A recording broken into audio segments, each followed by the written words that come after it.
Buenas tardes, señoras y señores. En nombre del Instituto Nacional Browniano y del Centro Naval, queremos agradecerle vuestra presencia a esta conferencia.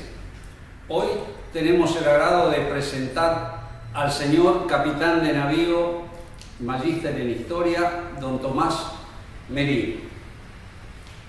Realizó sus estudios secundarios como integrante de la promoción 22 del Liceo Naval Militar Almirante Guillermo Brown. En 1972 ingresó a la Escuela Naval Militar, donde se graduó como guardiamarina en diciembre de 1975. Navegó en diferentes buques, entre ellos la fragata Libertad, durante su 11º viaje de instrucción, y el crucero General Belgrano. Se especializó en submarinos y comunicaciones. Ejerció el comando de transporte Canal Big y del submarino San Juan. Como capitán de navío fue jefe del Servicio de Comunicaciones Navales, jefe del Servicio de Alerta de Socorro Satelital y director de Comunicaciones e Informática de la Armada. En el Instituto Universitario Naval recibió el título de licenciado en Sistemas Navales. En la Escuela Superior de Guerra Teniente General Luis María Campos del Instituto de Enseñanza Superior del Ejército recibió el título de magíster en Historia de la Guerra. Es miembro del número académico del Instituto Nacional Browniano, donde se desempeñó como vicepresidente segundo entre el 2009 y 2013 y actualmente como secretario general. Y además es miembro adherente del Instituto de Historia Militar Argentina. Hasta el 2013 fue integrante de la Comisión de Historia Militar de la Maestría de Historia de la Escuela Superior de Guerra del Instituto de Enseñanza Superior del Ejército. En dicha comisión participó en el proyecto Guardias Nacionales, en donde fue investigador principal del Grupo Guardia Nacional de Marina e investigador del Grupo de Guardias Nacionales de Buenos Aires.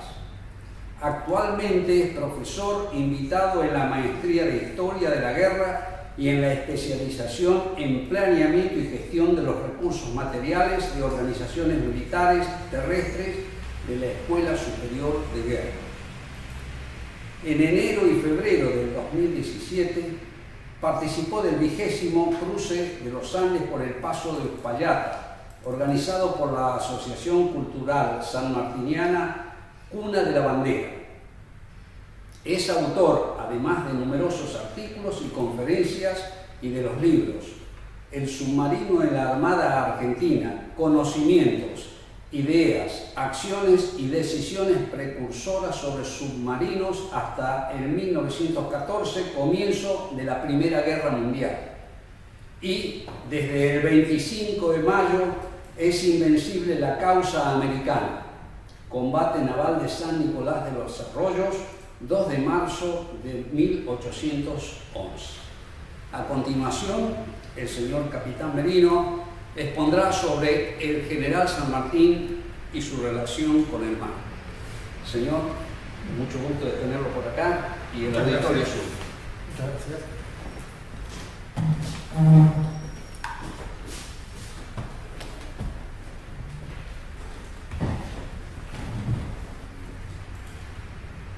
Muy buenas tardes a todos.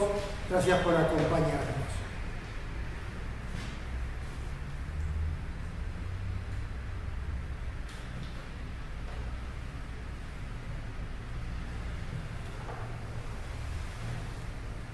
Vamos a ver la relación del general José de San Martín y su relación con el mar. Y en la segunda parte veremos su embarco entre 1797 y 1798 a bordo de la fragata española Santa Dorotea. Así, a 200 años de la culminación de la epopeya realizada por el general San Martín, al liberar incruentamente el Perú ejecutando una maniobra anfibia, proponemos conocer las relaciones del Libertador a lo largo de su vida con el mar. Esa relación e influencia puede ser resumida en grandes ámbitos: su carrera militar en España, la concepción y ejecución de sus planes de liberación americana y su vida íntima y política.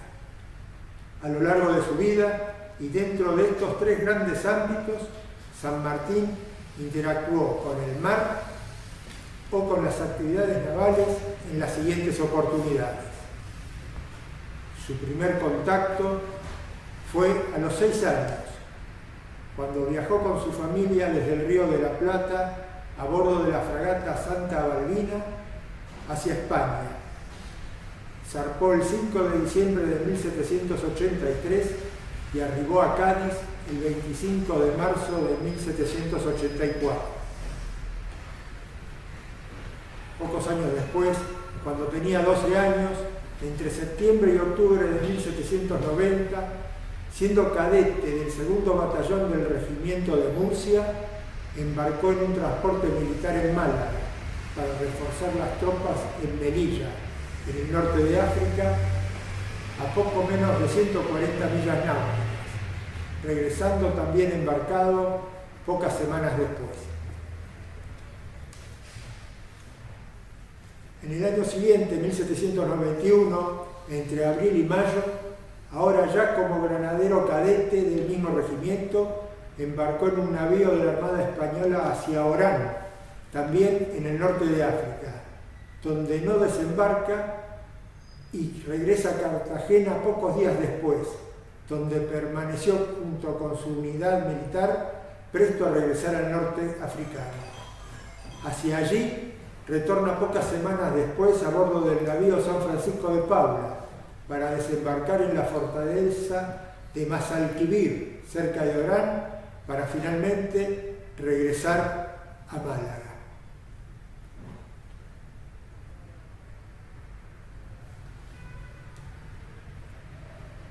Nuevamente, en las mismas funciones y unidad, entre el 22 y el 25 de junio del mismo año 1791, embarca ahora desde Málaga a Orán, donde San Martín, con 13 años, tuvo en tierra africana su bautismo de fuego el 28 de junio de 1791. Allí permaneció hasta febrero de 1792, cuando regresó nuevamente embarcado a Málaga. Unos años después, entre el 23 de junio de 1797 y el 15 de julio de 1798, con la jerarquía de segundo teniente y al mando del destacamento de 100 hombres de infantería del regimiento de Murcia, revistó a bordo de la fragata Santa Dorotea. En octubre de 1805, junto con su regimiento, que se encontraba frente a Gibraltar, muy cerca de Cádiz, vivió muy cercana la preparación de la flota combinada española, francesa, y posteriormente el regreso de esos marinos luego de la batalla de Trafalgar. En septiembre de 1811, luego de serle otorgado el retiro del ejército español, navegó como pasajero de Cádiz a Lisboa en un bergantín de guerra inglés y de allí a Londres. De Inglaterra zarpó el 19 de enero junto con varios patriotas más a bordo de la fragata inglesa Jorge Canning desde el puerto de Falmouth, al sudoeste de Londres, y arribó a Buenos Aires el 9 de marzo de 1812. Entre enero y febrero de 1813, como jefe del regimiento de granaderos a caballo, enfrentó las incursiones anfibias realistas en los ríos y el 3 de febrero venció a las fuerzas realistas cuando desembarcaban en lo que conocemos como el combate de San Lorenzo. En 1814 reconoce la campaña naval de Martín García y Montevideo, llevada a buen término por el almirante Guillermo Brown, que permitió pocos días después la caída en manos patriotas de la Plaza Fuerte de Montevideo expresando San Martín que fue lo más importante hecho por la Revolución Americana hasta el momento. En abril de ese año había propuesto en forma privada su plan continental. Lo consideraba a su propuesta mediante un pequeño ejército y bien disciplinado a reunir en Mendoza para pasar a Chile y luego ir a Lima por mar. Desde poco después de vencer en Chacabuco, el 13 de febrero de 1817, participó de la creación de la Escuadra de Chile y al mando del Ejército Libertador del Perú inició luego de la batalla de Maipú los preparativos de la operación anfibia sobre ese país. Desde el 20 de agosto de 1820, como capitán general del Ejército de Chile, al mando del Ejército Libertador del Perú y de la Escuadra de Chile, comandada por el almirante Cochrane, ejecutó la operación anfibia que culminaría el 28 de julio de 1821 al declarar en Lima la independencia del Perú. Entre el 8 de febrero y hasta principios de marzo del año 1822 hace un primer viaje a Guayaquil para entrevistarse con Simón Bolívar. La entrevista no se realizó por estar Bolívar aún en campaña en la actual frontera entre Ecuador y Colombia. Entre julio y agosto de 1822 embarcó en la goleta Macedonia, que desde Lima lo condujo nuevamente a Guayaquil, donde entre el 26 y 27 de julio mantuvo una entrevista con Simón Bolívar y de inmediato retornó a Lima.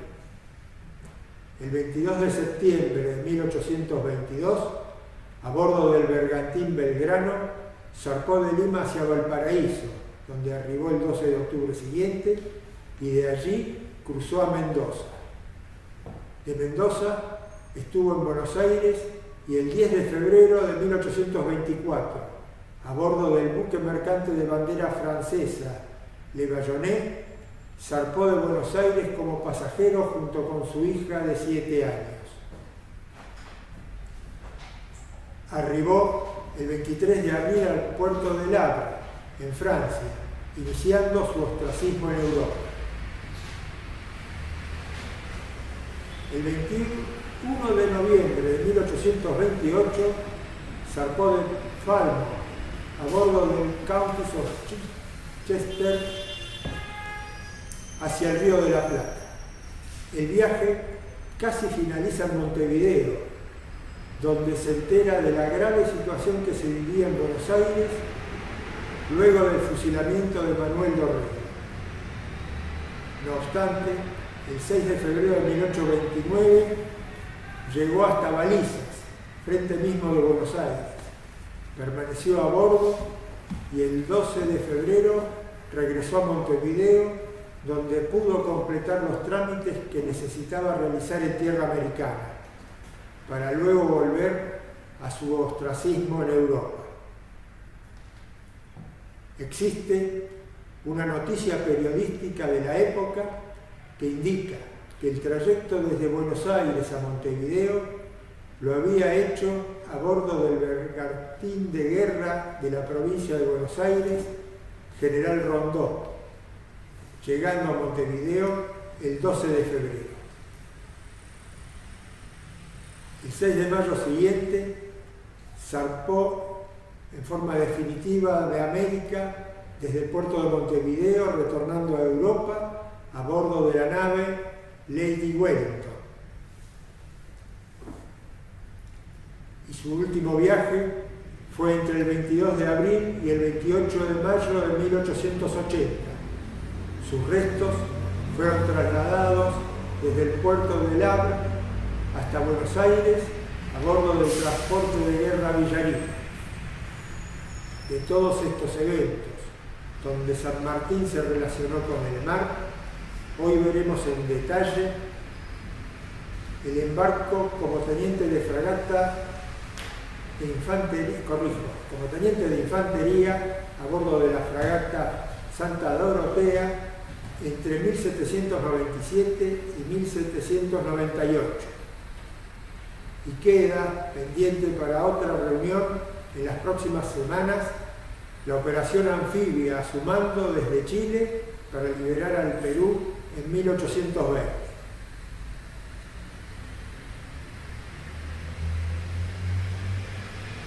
La fragata Santa Dorotea había sido construida en 1776 en el arsenal militar del Ferrol, en Galicia, sobre el mar Cantábrico. En 1797 su armamento consistía en 20 cañones a 12 libras y 8 obuses de a 32 libras. Sus dimensiones eran 49 metros de eslora, 13 metros de manga y 6 metros de puntal, y desplazaba 614 toneladas. Su tripulación, para periodos de guerra, era de 18 oficiales y guardiamarinas, 185 hombres, entre gente de mar y artilleros, y 100 soldados de infantería de marina. El 14 de febrero de 1797, pocos meses antes, durante la guerra anglo-española, que abarca el período desde 1796 hasta 1802, se había desarrollado la batalla naval de San Vicente, en el extremo occidental de la costa portuguesa del Algarve. España se encontraba en aquel momento aliada a la Francia revolucionaria, merced al Tratado de San Ildefonso del año 1796.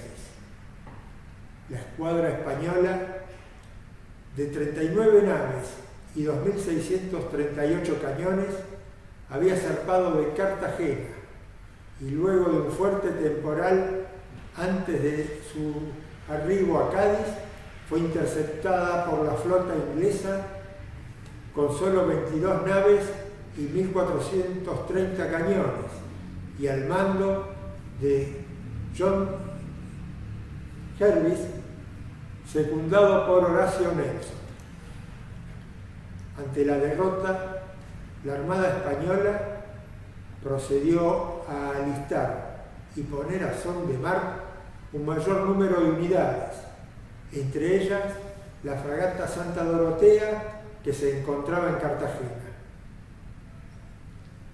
Ante la falta de tropas de infantería de marina en condiciones de embarcar, se le asignó un destacamento de 100 hombres del regimiento de Murcia, al mando del entonces segundo teniente José Francisco de San Martín, que se presentó a bordo el 23 de junio de 1797. La Santa Dorotea, junto con las fragatas Pomona, Proserpina y Santa Casilda, formaron una división al mando del capitán de navío Félix O'Neill, que operó en aguas del Mediterráneo cumpliendo numerosas campañas, comisiones y navegaciones. San Martín participó en todas las navegaciones de la Santa Dorotea por el Mediterráneo, cruzando, como decimos los marinos, las costas y aguas del Levante español y las Islas Baleares, escoltando mercantes, conduciendo caudales, armamento y pertrechos, y persiguiendo embarcaciones corsarias. Recaló varias veces en los puertos de Alicante, Mallorca, Mahón, Málaga, Almería, Argel y Barcelona, regresando siempre a Cartagena, su base natural.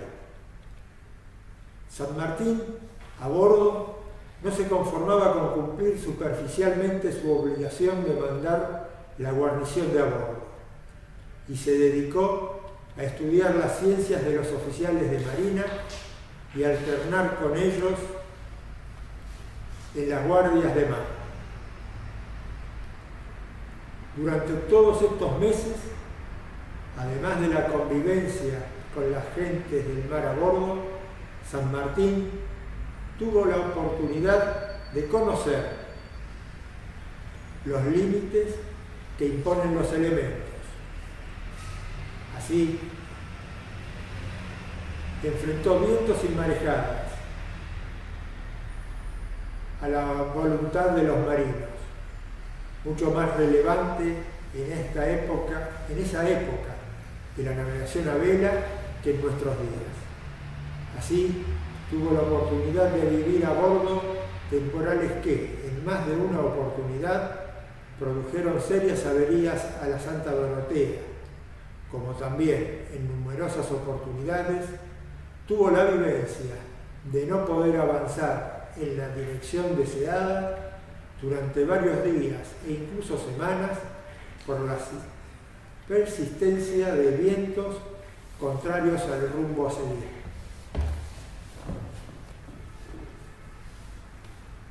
El 17 de mayo de 1798, la división de fragatas que integraba la Santa Dorotea fondeó en Tolón, principal puerto militar de Francia en la costa del Mediterráneo.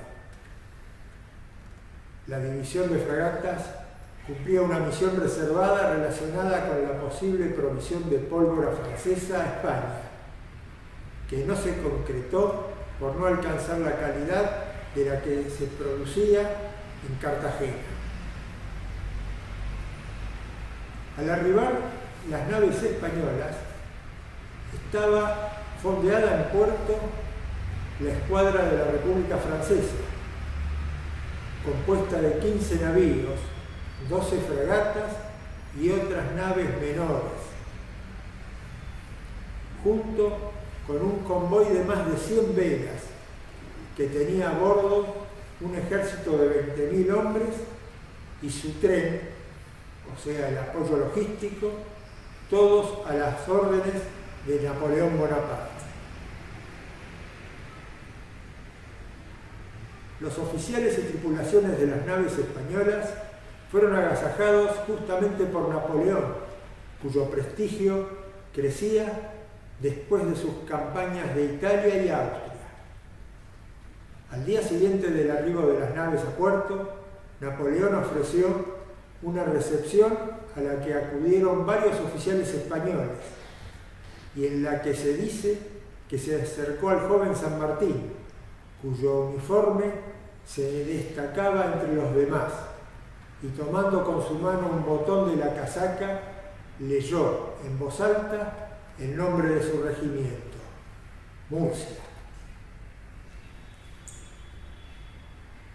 Durante la estadía de la división española en Tolón, la gran fuerza militar integrada por la escuadra francesa y el ejército embarcado se hicieron a la mar sin revelar su destino. Esa zarpada era justamente el inicio de la campaña de Egipto, que fue un revés militar francés provocado por la acción naval inglesa comandada por el almirante Nelson en la batalla conocida como Batalla del Nilo o Batalla de Abukir, que se produjo el 1 de agosto de 1798. No obstante, esa expedición francesa representó un gran avance del conocimiento en Europa sobre el antiguo Egipto. Y entre los trofeos está el obelisco que se puede ver en una posición muy céntrica en la ciudad de París. Al respecto de la zarpada de Tolón, el comandante de la división de fragatas, capitán de navío Félix O'Neill, informaba a sus superiores que en puerto solo quedaban 3 navíos y 2 fragatas, cuyo mal estado les impidió seguir la expedición al mando de Bonaparte hacia Egipto. Este contacto del joven San Martín con la Revolución Francesa en Tolón, producido en su época más republicana, o sea, en la época del Directorio, que mostraba una Francia pujante, serena, vencedora en Europa, camino de Malta y Egipto, supuso para San Martín el conocimiento de un nuevo mundo lleno de vivencias extraordinarias. También se encontró con la cultura francesa, pudo visitar a sus anchas numerosas librerías con todas las obras que no podían entrar en España, portadoras de las ideas revolucionarias entonces en boga. Allí se inició su gran predilección por la lengua francesa y por los libros franceses, que más tarde constituyeron las 4/5 partes de su biblioteca, que le acompañó durante su permanencia en América entre 1812 y 1824. Asimismo, en la Francia de finales del siglo XVIII, los revolucionarios franceses efectuaban numerosos actos de propaganda entre los extranjeros que los visitaban, sobre todo con las tripulaciones de los barcos, y en estas actividades no estaban ajenas las logias protegidas y estimuladas por Napoleón.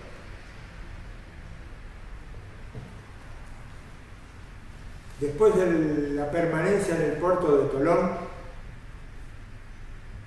del cual las fragatas zarparon el 17 de junio, la división regresó a Cartagena el 2 de julio.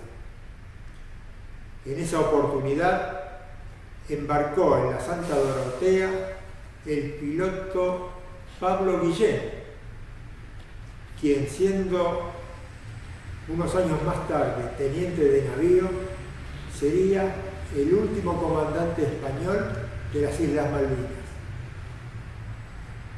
La siguiente comisión de la división de fragatas fue a Argelia, en el norte de África. Durante el regreso de una tormenta, desarboló el mastelero del Velacho y el Juanete Mayor,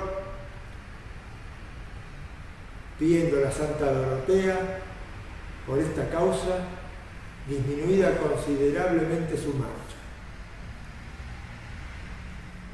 El 15 de julio, la división de fragatas se encontró con un potente navío inglés, el Lion, de 62 cañones de un calibre muy superior a los que portaban las fragatas.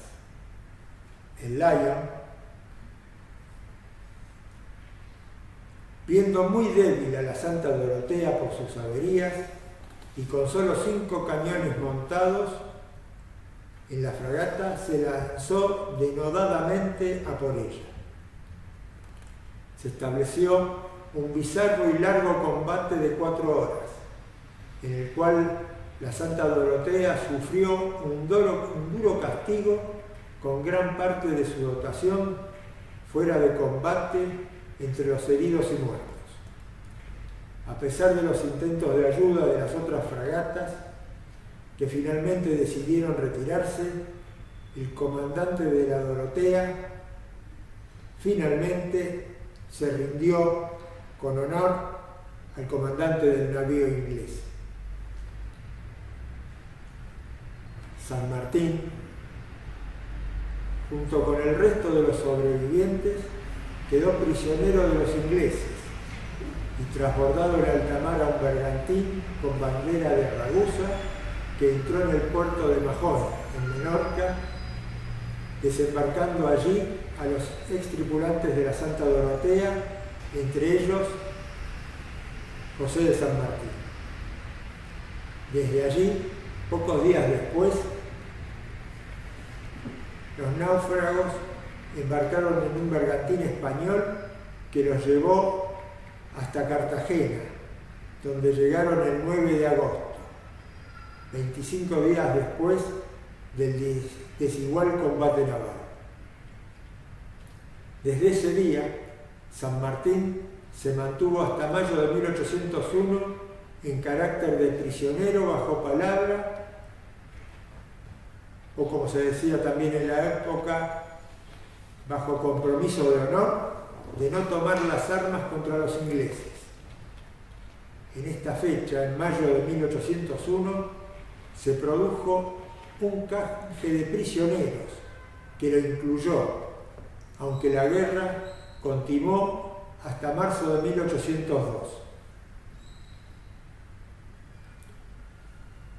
Mitre, sobre este periodo de inactividad militar de San Martín, refiere que el prócer se dedicó a perfeccionar sus conocimientos matemáticos y a su afición artística de colorear marinas, debiéndose resaltar que su permanencia a bordo de la Santa Dorotea y su desempeño frente al navío Lion fue un timbre de honor reconocido a todos los tripulantes de esa fragata, tanto por los españoles como por sus adversarios los ingleses. San Martín, por otro lado, guardó un recuerdo imborrable de su estancia en la ciudad francesa de Tolón y de los marinos franceses que conoció.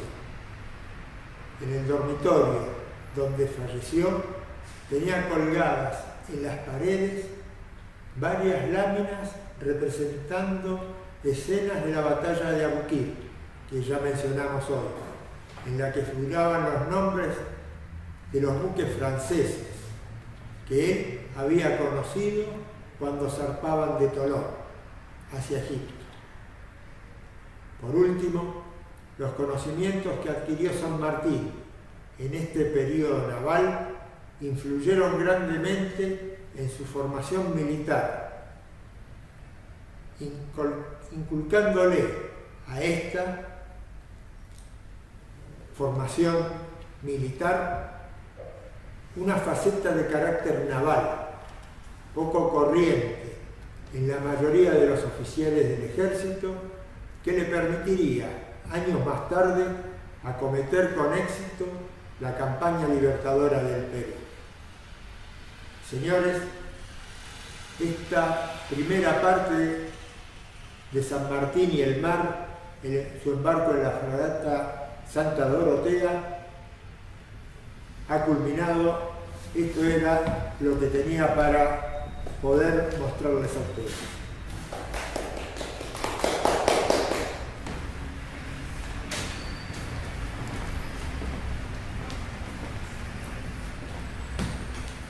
Si me permite, señor, muchísimas gracias por su exposición, muy clara exposición, y que debemos destacar el valor de investigación que tiene y destacar además la conciencia que tenía nuestro prócer Máximo sobre el uso del mar, no solamente militar sino logístico, y que indudablemente le sirvió para después ponerlo en práctica en la campaña libertadora del Perú.